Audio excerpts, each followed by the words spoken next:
मुंबईसारख्या शहरात गर्दी म्हणजे काही नवीन नाही किंवा नवलही नाही। मुंबई आणि गर्दी जणू काही एक समीकरणच।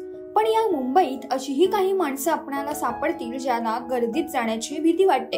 अनेकांना प्रचंड गर्दी असणाऱ्या ठिकाणी गेल्यावर भीती वाटते, पोटात गोळा येतो, हातपाय थरथरतात, डोकं गरगरू लागतं, काहींना तर पॅनिक अटॅक सुद्धा येतो।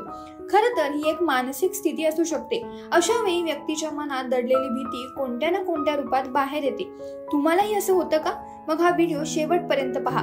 आजारपण म्हटलं की साधारणतः शारीरिक व्याधी समजल्या जातात, पण आजारपण हे मानसिक सुद्धा असतं। तुम्हाला गर्दीत जाण्याची भीती वाटते, हा सुद्धा एक मानसिक आजार असू शकतो। या मानसिक स्थितीला एगोराफोबिया असं म्हटलं जातं। हा एक एन्झायटी आजार आहे। डॉक्टरांच्या म्हणण्यानुसार एगोराफोबिया त्रस्त व्यक्ती भेटीगाठी सुद्धा टाळते, ज्यामुळे त्या एकाकी पडतात। वेळीच यातून बाहेर न निघाल्यास व्यक्ती डिप्रेशन, सोशल एन्झायटी, पॅनिक अटॅकला बळी पडू शकते। त्यामुळे पाहूयात एगोराफोबियाची सर्वसाधारण लक्षणं काय आहेत। गर्दीच्या ठिकाणी जाणं टाळणं,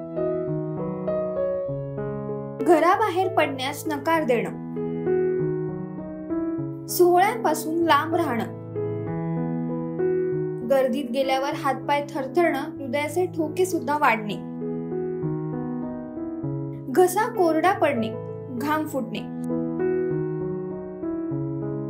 तुम्हाला जर वरील लक्षणे जाणवत असतील तर त्वरित तुम्ही डॉक्टरांची भेट घेऊन उपचार घ्यायला हवेत। याशिवाय काही योग्य सवयी स्वतःला लावायला हव्यात। संतुलित आहार आणि निरोगी लाईफस्टाईल तुम्ही फॉलो करायला हवी।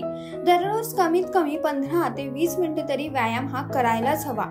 तुम्ही मेडिटेशनची मदत सुद्धा घेऊ शकता, याने सुद्धा बराच फरक पडेल। सायकोलॉजिस्टशी बोलू शकता, तिथे मन मोकळं करायला हवं। मद्यपान करू नये आणि डॉक्टरांशी बोलल्याशिवाय कोणतीही औषधं सुद्धा घेऊ नयेत।